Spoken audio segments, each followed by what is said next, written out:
What's up, everybody? Welcome back to another episode of Rams Brothers. I'm your host, Dean, and I'm joined, as always, by my brother and the other great host of this show, Nick. And Nick, seems like the last 2-3 days have been filled with a little bit of drama as we're approaching, 10 days to the regular season, the kickoff on Sunday Night Football against the Detroit Lions. But first and most importantly, how are you, my good brother?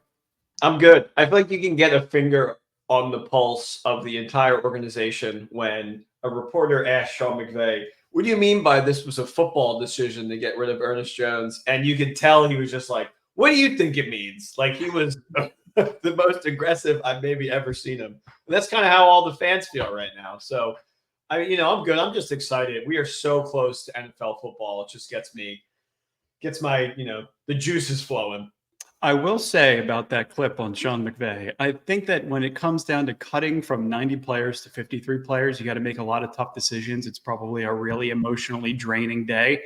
And then all of a sudden you're kind of asked the same question 3 or 4 different ways. I would imagine that he was a little ticked off over the fact that, it probably wasn't something that they ideally wanted to do. They probably wanted to keep him if they could have for another year, but things happen. You want to be able to put him in a better situation. You're not going to pay him. They communicated that all the way back in March. So, yeah, the Ernest Jones thing is definitely ongoing. We got a lot of other things we're going to talk about in this episode in relation to Chili Davis being terminated. All right, so special teams assistant Chili Davis was terminated. The Rams signed 2 players, Neville Gallimore and Cody Schrader, to their 53-man roster. Zach Evans was terminated from the practice squad. So was Tuli Letu. They ended up putting Cory Durden as a waiver. He was waived, and then they put him onto the practice squad. We're going to talk about Jonah Jackson potentially moving to center and Steve Avila moving back to left guard. Puka Nacua is finally fully back at practice. Kyren Williams returning punts. And this is all within the last 48 to 72 hours. So, you could imagine why some Rams fans are emotional. But implicit trust in this front office, in this coaching staff, they're going to do a great job. Things change so quickly. So before we jump into the episode, I want to make sure that we're mentioning that this episode is brought to you guys by Autograph. You guys are doing an incredible job. Like, so much respect for you guys over the fact that you guys have taken the time to download the app. You punched in our referral code B1B3F930. And all you got to do is consume Rams content. I put out a tweet yesterday. Make sure you guys are following us on X for all updates, everything related to the Rams. But you guys, all you have to do is consume Rams content, and you're going to find all Rams content creators in one place, the Rams YouTube channel. So this app is really great. The interface is incredible. And there's actually some new stuff that Autograph is going to be introducing in the next week that we're going to be talking about on the next episode in anticipation of the Lions. So some fun stuff. Make sure to download the Autograph app, punch in our referral code, and be a part of the movement. And also, we want to remind everybody to ram it, like and subscribe. Be a part of the Rams Brothers YouTube channel. We need you guys. We're trying to bump up this YouTube channel. We're putting out some decent content for you guys. So make sure to be a part of it and subscribe and like. I would say more than decent. I would say it's top quality content, to be honest. Also, something that I've realized is you will no longer call Twitter. You call it X every time. And I'm just like, I hate that. But it's its name. That's it's not important. No, I can't say that I blame you. But yeah, follow us on X, right? Because we never really promote X or Twitter or whatever you guys want to call it. And we have daily content, tons and tons of tweets, X posts, whatever the hell you want to call it, daily, talking about all the updates, the practice squad moves, the roster moves, and everything that is changing. And I just want to flash this on the screen real quick, because this is a quote from the voice of the Rams, JB Long. And just a reminder to everybody how many things can possibly change over the next 3-4 months in relation to last year. JB said, this time last year for the Rams, Kevin Dotson was just landing in Los Angeles. Cam Akers and Van Jefferson were starters. Puka Nacua was on 0 fantasy teams. We hadn't met the conductor or agent 0. D-Rob's first target and the pistol formation were months away, which we didn't see the pistol formation until after the bye. And the whole offense was changed for the better. Once you saw Matthew Stafford in the pistol, it complemented the run game. And then he also mentioned the end of August is the starting line. It is not the finish line. So I think a great way to re-level set expectations for Rams fans before we jump into this episode. JB saw the chaos of the fans this last week and was like, I need to pull everybody back. And I will add, Puka was on at least one fantasy team. He was. It was Dean's fantasy team. He selected him last year, and now he's one of Dean's keepers. Dean looks like a genius just following McVay and Snead's path. You got to follow this front office that has a ton of executives who are looking to build out better methodologies on how to draft players. They use a couple of new systems to draft players as of recent years. The Hexaco leadership test was one that I thought was really interesting. They have a couple acronyms that they like to use in-house in terms of how they identify prospects. They don't always go to events. They don't always go to, trainings and whatever it is. Like they don't have to have a presence there. They have videos. They have other services, other ways to identify these kind of kids, which is why this roster has been built out with so many young players. It was Jason OTC who mentioned that the Rams lead the NFL with 17 rookies on the roster in 2024. Raiders are second with 15, followed by the Commanders at 14. So, yeah, I mean, they got a young roster. They're the fourth youngest roster in the NFL. So, I mean, this is how they conduct business. It's an interesting way to handle the salary cap. It's an interesting way to get some of these new names in the building, get them up to speed, get them onboarded so that they're ready to go in week one. I'm just overly impressed with the staff, and I think they're going to be just fine. The product on the field is really good for the most part, with the exception of the 2022 season when there was tons of injuries. Speaking of the staff, I think we should get started. I like to be. I feel like I've taken the moniker of the special teams guy who will not stop complaining about special teams. So let me just jump right in with Chili Dog Davis, terminated as special teams assistant. He was hired in February of this year, already fired, which is wild. He was originally the replacement for Jeremy Springer, who is now in New England as their special teams coordinator. McVay confirmed yesterday that they will hire a new assistant special teams coach. News should break on this in the next few days of who it's going to be. But they talked about changing the direction of the role entirely a bit. So that leaves you to wonder what exactly wasn't up to snuff. Is it how Chili Dog was judging talent?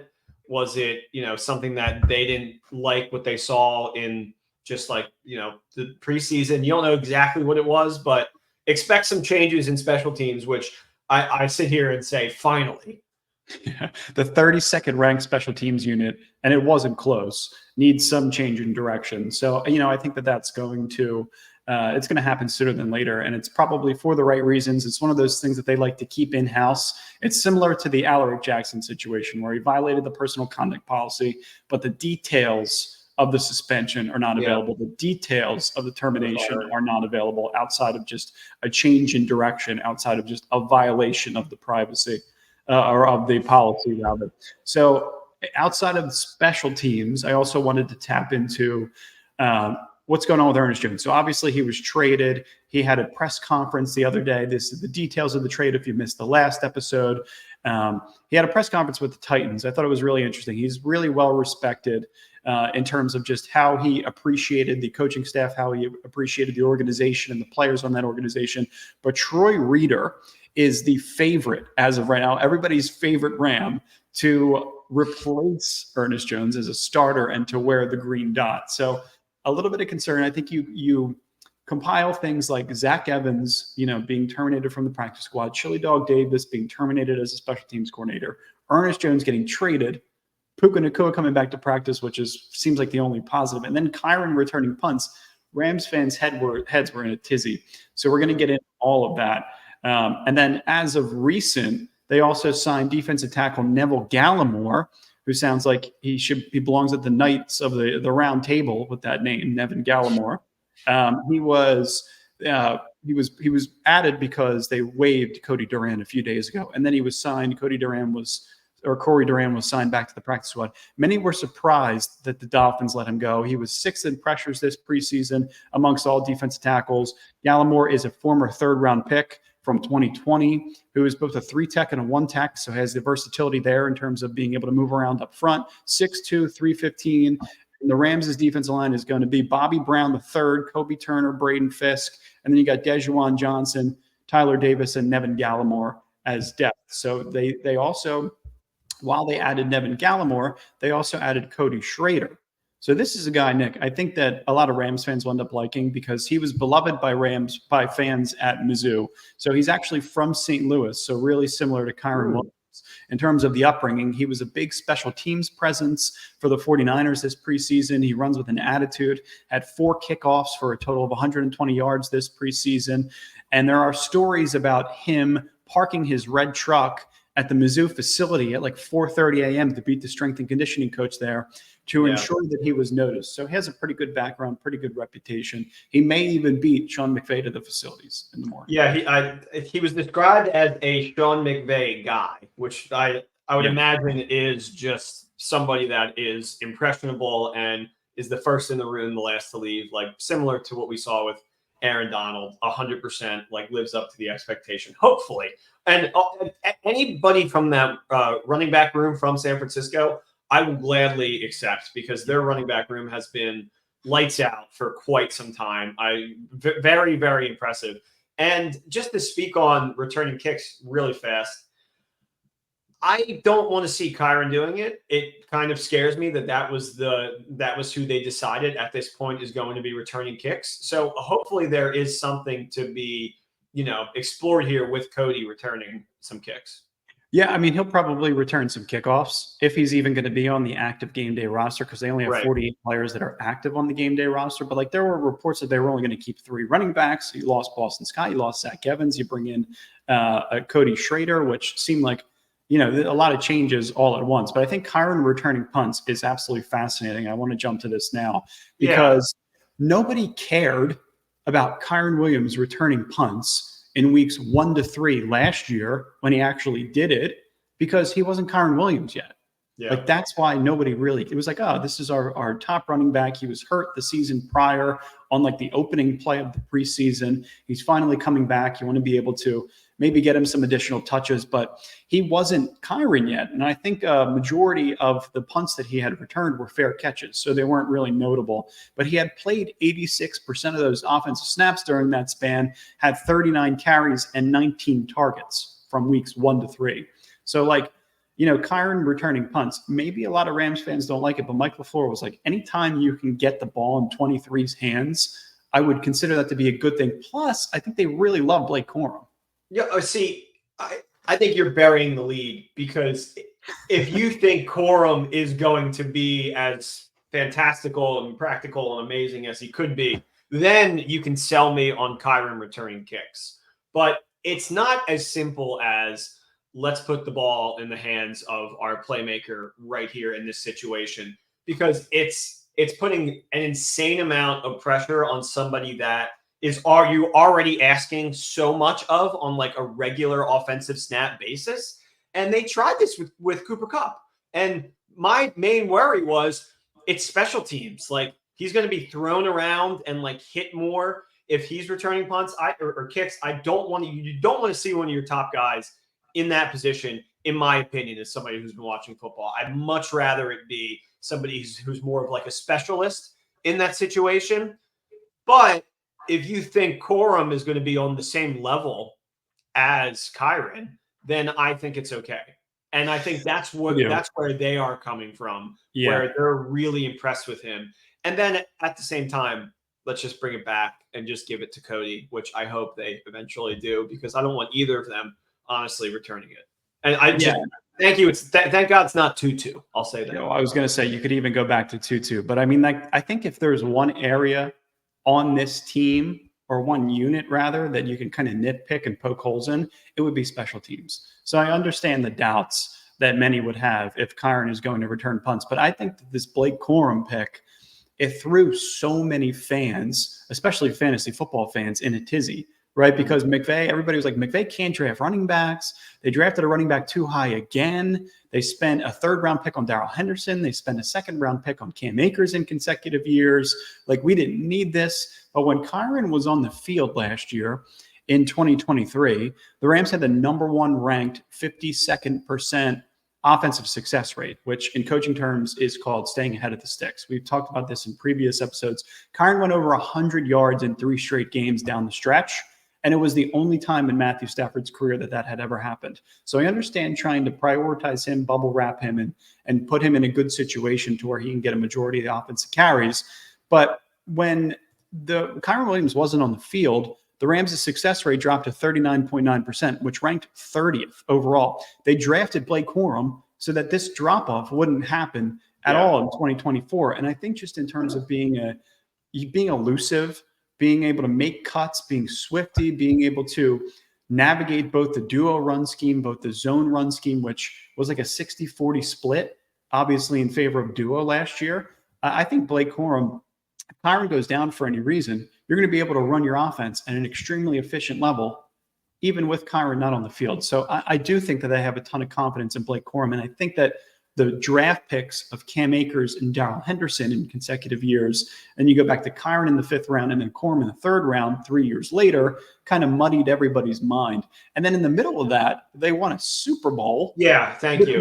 With no run game.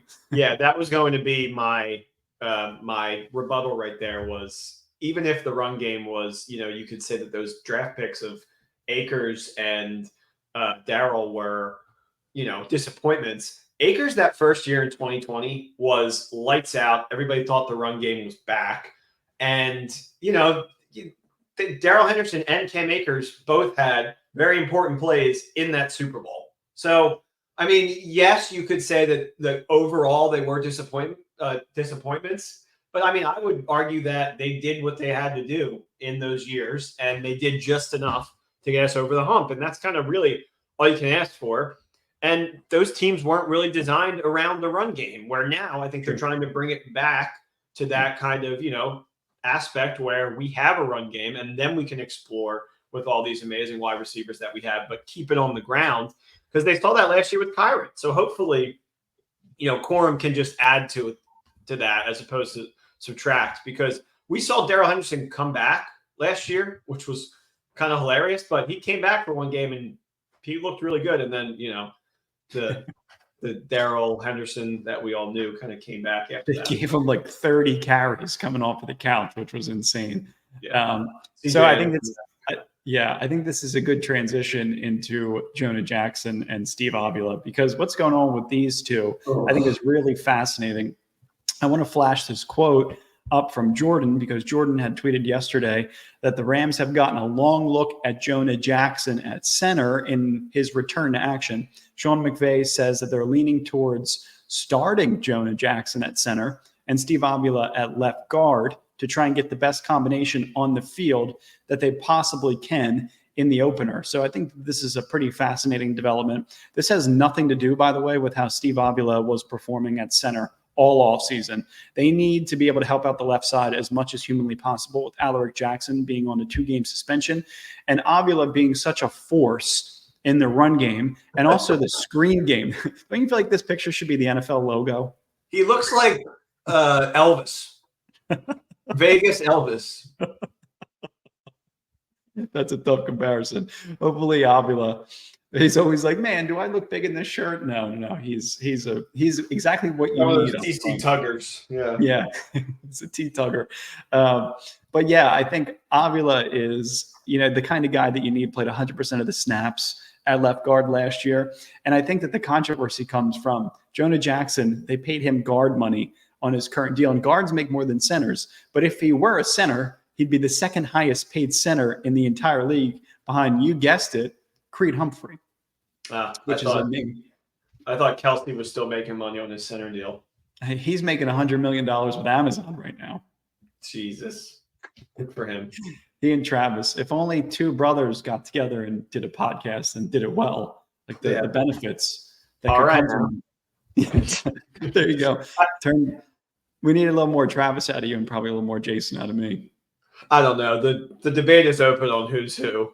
We'll let the comments decide that. But I do want to say, all of the, the worrisome of bringing a Jonah to center, I think brings more of, you were doing so well at where you were at. We kind of need your stability in the, maybe the most key position on the line, as opposed to you being really great over here. We need you to just be solid here because we don't know what's going on with the rest of the line, which is a little scary headed into week one. But I don't hate the ideology there. Let's bring our most stable person into the position of the person that touches the ball every single play. So it's a little frightening just changing, swapping that on the fly like this close to the starting line. But I trust in their decision making. I don't hate it.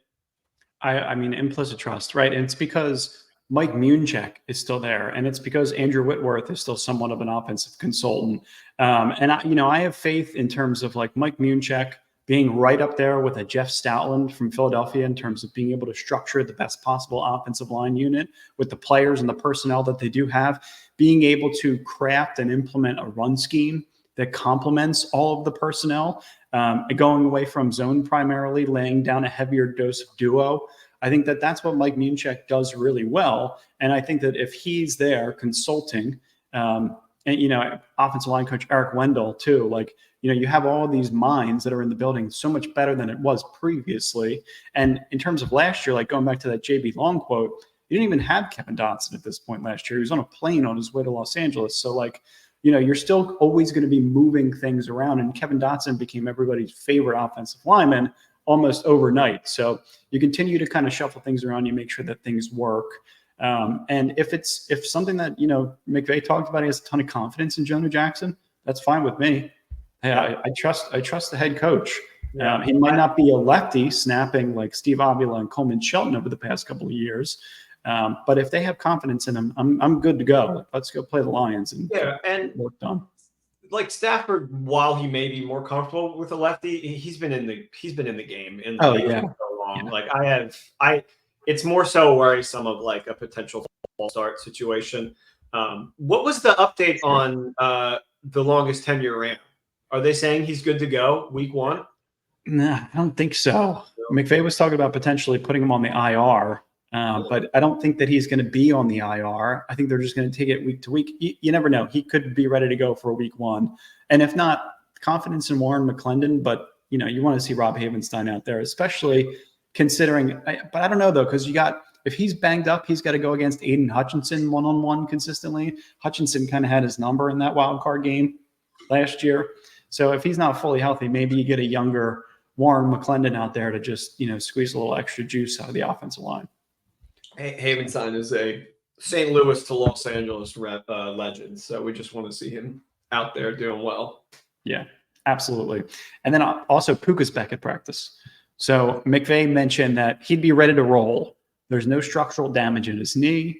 There were no reported setbacks with the bursitis, and maybe all the finite details aren't there. Maybe they're not all being shared with us, but Puka's a really tough kid. If you want to fade him in fantasy, whatever, you can fade him in fantasy, but he's going to be ready to go week one. He might not get as many targets as he got earlier on in the season last year with Cooper Kupp starting the season on the IR, but he's still Puka Nacua. Yeah. It's funny how we kind of have a little bit of a reversal of last year where Kupp wasn't 100% and then Puka comes out and completely balls out and becomes, this world-renowned rookie. So you might see a little bit of that at the start of the season where it's the inverse, where Kupp just kind of goes out and balls out and reminds the world who he is, and Puka kind of takes a little bit of a backseat. I think that's okay. I think eventually, probably week 3, which I believe is San Francisco, both of them will be 100%. Yeah. So that is kind of – I'm not going to lie to you, Dean. I am very worried about this week 1 matchup. I do not feel overtly confident that we can go into Detroit again and kind of take a Sunday night football game, but we are the underdog, so it is exciting whenever you're not expected to win, because then you can surprise some people. But I'm already looking forward to week 2 and 3, 2 divisional matchups. Yeah, Arizona and San Francisco. You win those games, and I think you're fine. I always like in week 1 matchups the coach that has more experience, that has a Super Bowl under his belt, that can prepare his squad, which seems like on snap of his fingers.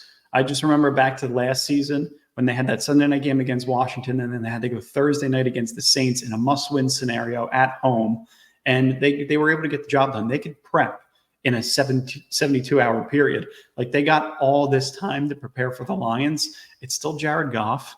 right? That he lost some of his pass catchers. He's got Penei Sewell a little bit banged up. He's got Jahmyr Gibbs a little bit banged up. So I think that you're kind of splitting hairs in terms of who could potentially win the game. We'll talk about this all in next week's episode. But I always like the more qualified head coach, the one that has the better track record in the week 1 game. McVay is totally like his record for week 1 is just spectacular. It is like one of the best records of week 1. I just kind of envision more of a 2020 start of the season, where it was Bills right after they won the Super Bowl and everything was really high and they kind of just fell on their face early.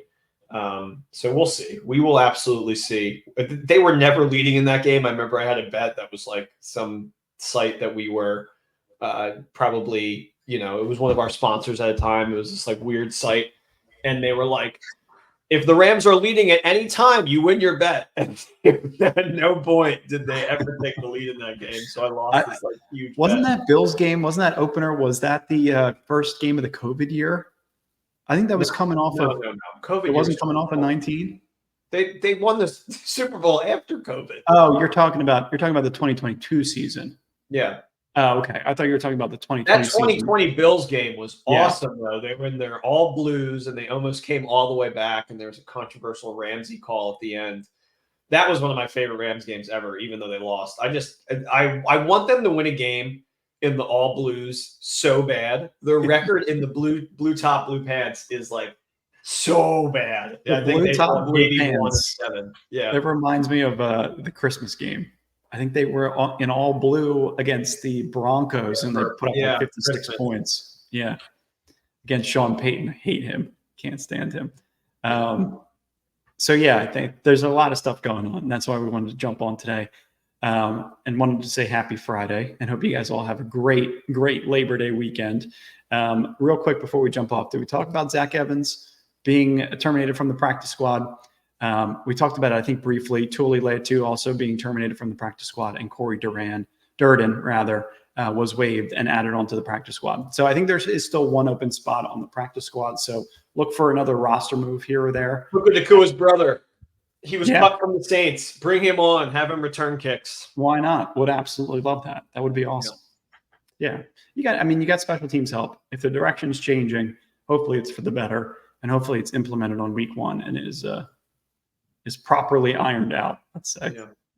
You spoke, we listened. Nick's picks are back next week with a new theme song, similar to, I don't know if anybody saw the video of the Colts fan who did, "This is our Colts. This is our team. We love them." So bad. So bad. But Nick's picks will be back. I can't wait. It's going to be a lot of fun. So we will talk to you guys after the weekend. Hopefully you guys are enjoying everything we're putting out. Follow us on X, like and subscribe on YouTube, download the Autograph app, and we will be here for all things Rams content in the meantime. Appreciate you guys. Go Rams. Appreciate you guys. Horns up. Go Rams.